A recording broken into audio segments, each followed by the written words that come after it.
You got to wake up every morning thinking, I may not have tomorrow. You got to go out there, give it your all, love recklessly, just be kind to everybody, do everything you can to make someone's day.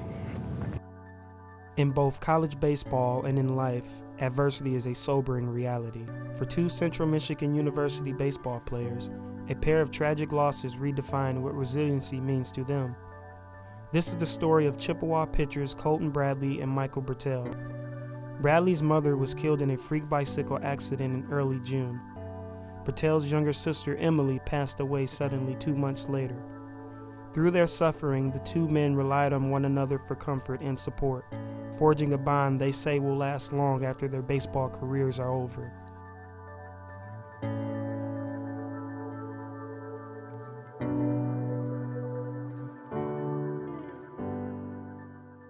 My mom was honestly just an angel. Her job was to make everybody smile. She took pride in smiling at everybody, making sure everybody was having a good day, make sure they were happy. She'd go out of her way to help people. It's a pretty normal day. I had a ball game in the morning. She came to the game, talked after the game, and I got home and I went golfing with Michael in the afternoon because he was living at my house while he was playing in Kalamazoo. And we got back from golfing, and I talked to my mom right before she was getting ready to go on her bike ride, and she's like, all right, I'm gonna go on my bike ride. I'll be back about 9 o'clock, 9:30. See you later. And gave her a hug, and she walked out the door and didn't think anything of it. And Mike and I went downstairs, played some ping pong, watched some TV, and a few hours later, that was probably about 6 o'clock. A few hours later, my dad came down and was like, hey, we got to go check on Mom. And I didn't have any idea what was going on. He'd only told me that he received a phone call from someone in Colorado saying, was she involved? One of my mom and dad's old friends. And my dad was like, I have no idea what you're talking about.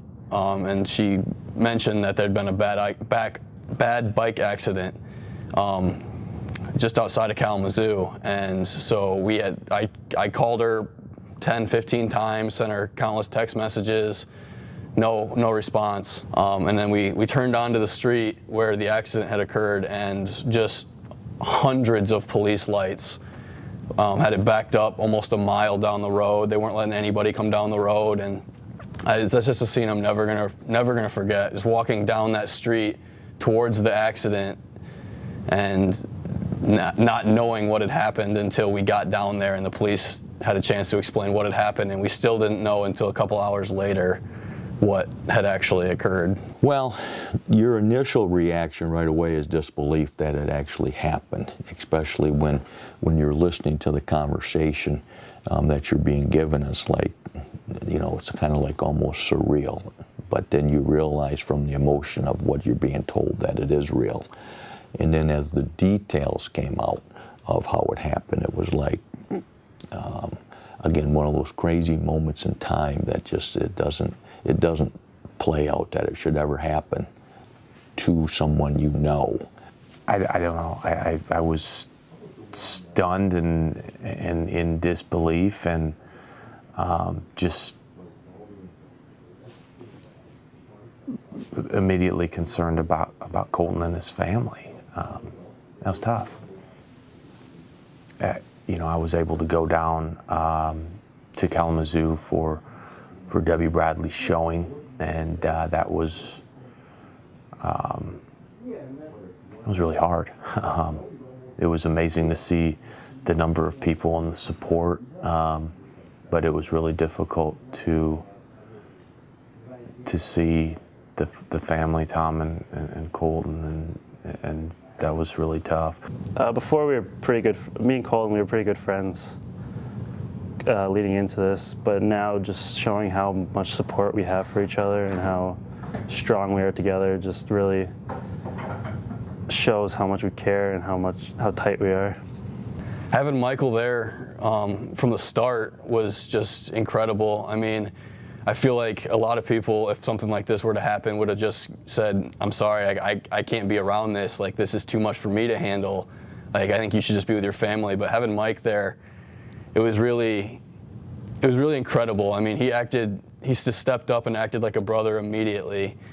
He was there the entire time, from being at the visitation to the service to doing whatever me or my family needed to do or wanted to do to get our minds off of it, like any way we could, whether it was me and Mike going up to my high school baseball field and just trying to get away from everything, or going and playing a round of golf, or just running to the store to get groceries. Like he was so helpful, and just having him there the entire time made me realize how great of a friend he was, and that he's always gonna be part of my life.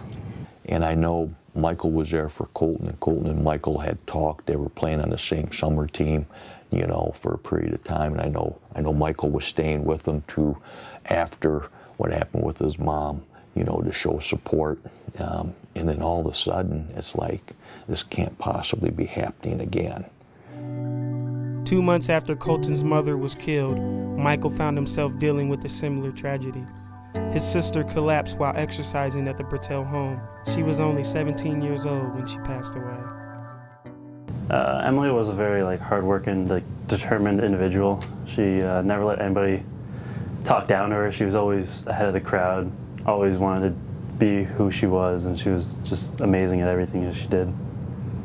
The day that Emily passed away just felt like any normal day at first. I woke up, made myself some breakfast, talked to my younger sister, Catherine.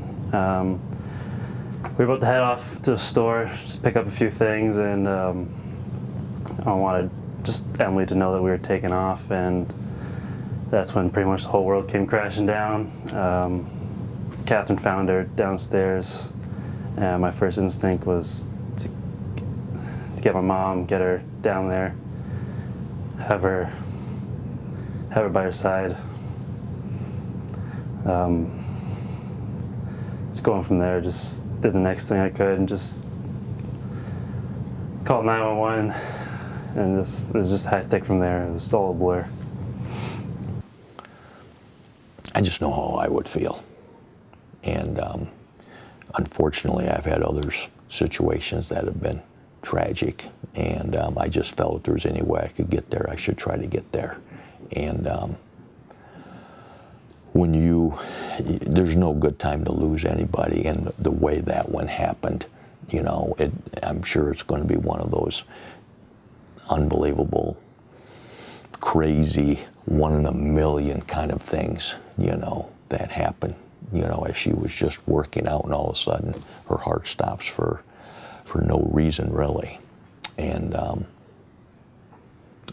so it was just important, I thought, to be there. And there was many people there, but for me personally, and for having known the family and gotten to know them, it was just really important. I was shocked when Coach Jackson, Colton came down to see me. I didn't expect them to come, being such a long drive. It was awesome to see the support that they gave me, and just being there for me really helped. I mean, just the fact that we were closer, we've been so much closer than ever. Mike, I really do consider Mike to be my brother. We were good friends before. I mean, I was looking forward to living with him as like a roommate and just being good friends, teammates. And after everything that happened, like he's part of my family, and I feel like I'm part of his.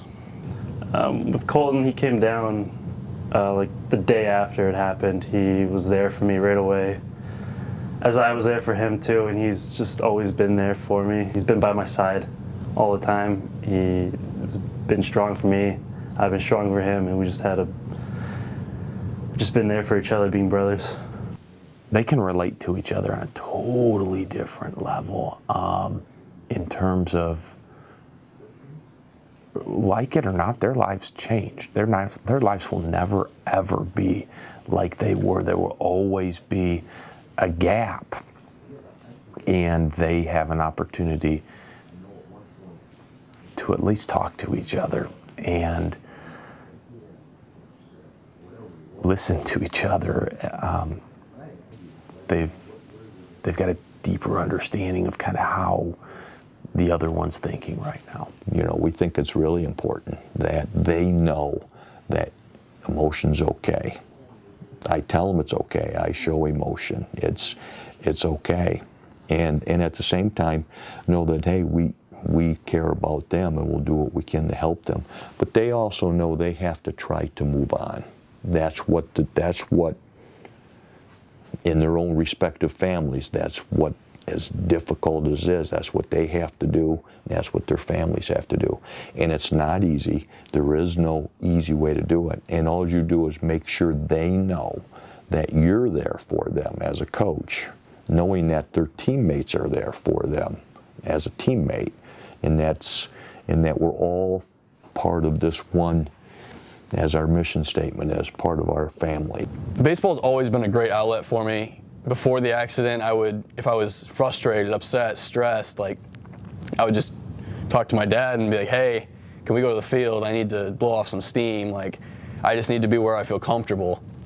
So getting back on a baseball field was necessary for me, and it still is here. It takes my mind off of school. It takes my mind off of when I'm having a tough day or rough thoughts, like why me?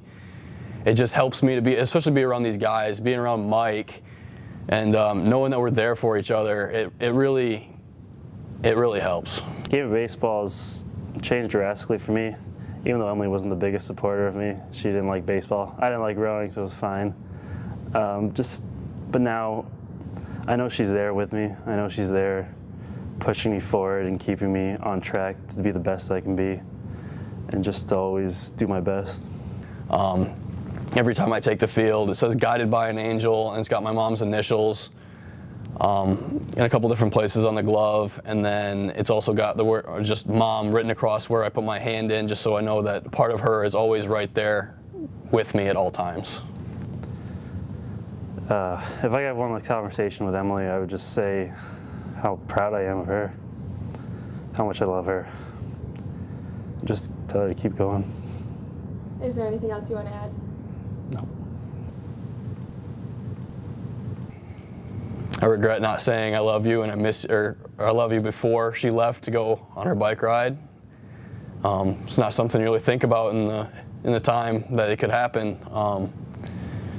Just let her know how much I miss her and how much she's missed by everybody, and how big of an impact she really had on not just myself, but everybody she touched, everybody she was around.